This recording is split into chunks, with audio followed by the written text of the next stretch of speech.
bayina omuntu gwe baagala okwesiimuulizaako ettoomi ku nsobi z'abajjajjaabwe era nga bafunye n'abantu ab'enjawulo nti gende mu bagambe Ben yayikola bw'ati Ssekabaka Muteesa owookubiri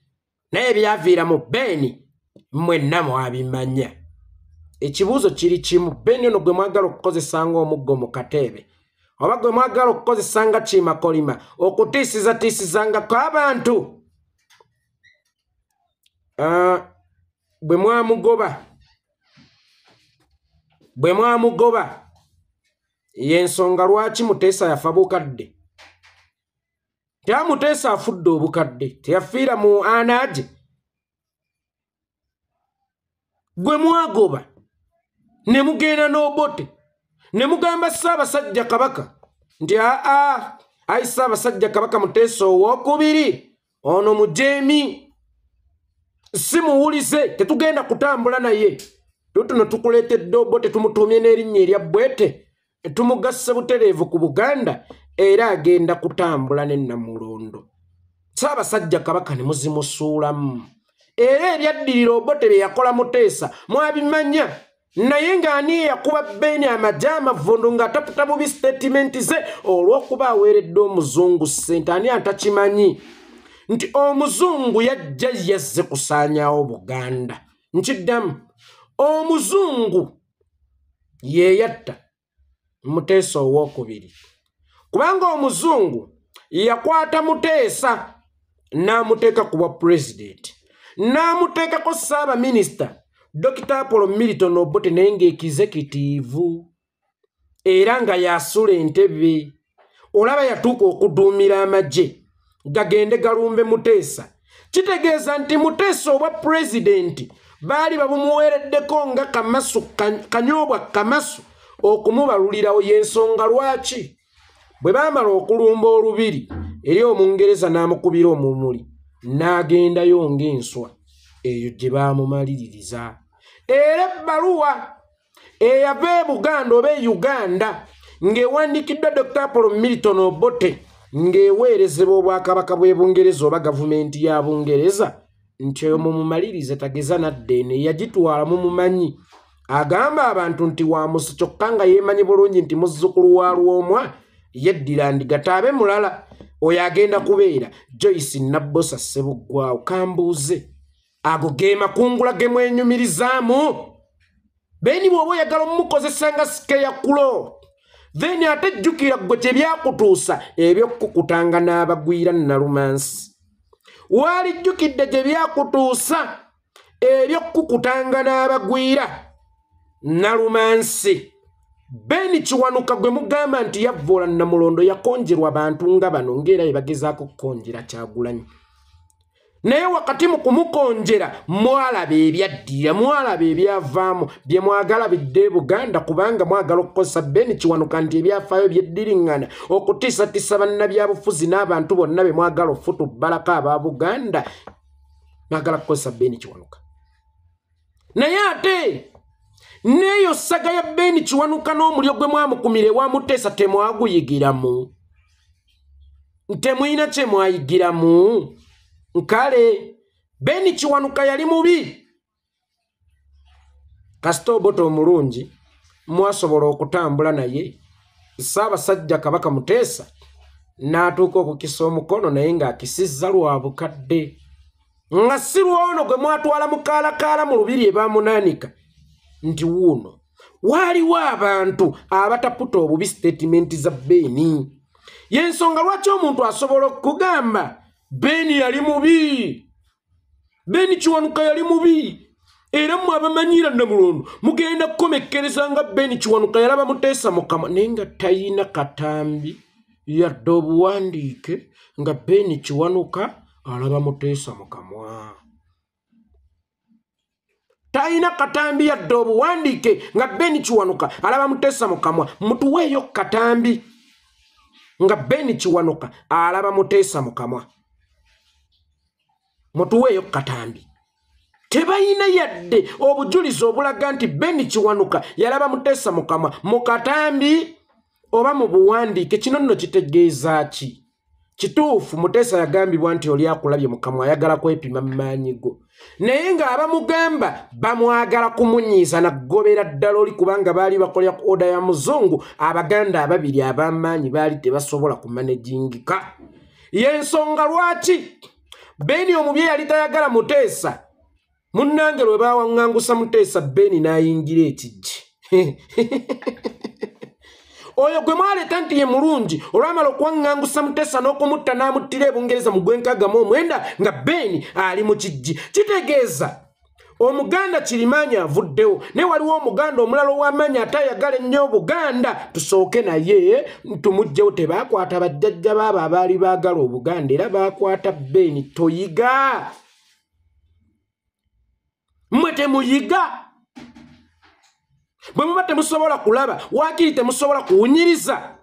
nti ddala Beni baali banga bamutemajjangako bigambo olw'agenda y'omuzungu ne Dr. Apollo Milton Obote togenda kusobola baluulinga nga bakwatagana oba togenda kusobola bafuga oba bagira nga bakwatagana Beni mutte oba muwaŋŋanguse Obote Ssaabassekabaka mutte Ssaabasajja Kabaka mutte oba muwaŋŋanguse Muteesa then Beni Kiwanuka oteeke mu kkomera abo bibali abaganda b'ensa era bajjajja baffe oba bajjajja baabo abayambako ekintu ekyo okutuukirira Obote asooka bajjanga baminisita Beni yatwalibwa mu kkomera oyo gwe mugamba nti mubi tubakooye okuteeka ebitoomi okugonnomeka ebisooto ku linnya lya Beni Kiwanuka mulekera okukosa Beni Kiwanuka nga makolima okumuseeterezaako ebisooto by'abajjajja mmwe mubuulire ensi ekituufu bajjajja mmwe kye baakola kubanga ne abamu ku mmwe abali awo mwajja kuwoolera Buganda waggwa wammansibirwa temwajja kuwoolera Buganda mwajja kuwoolera Buganda n'okubikkirira ensobi z'abakitammwe n'ez'abajjajjammwe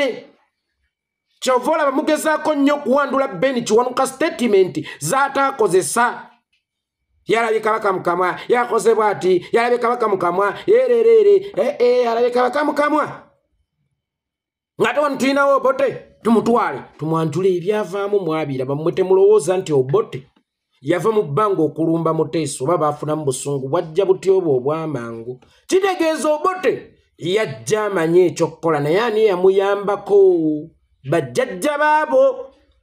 kyekintu kyekimu kye baagala okukola ku Kyagulanyi olunaku olwaleero eb'essaawa eno ne beerimbika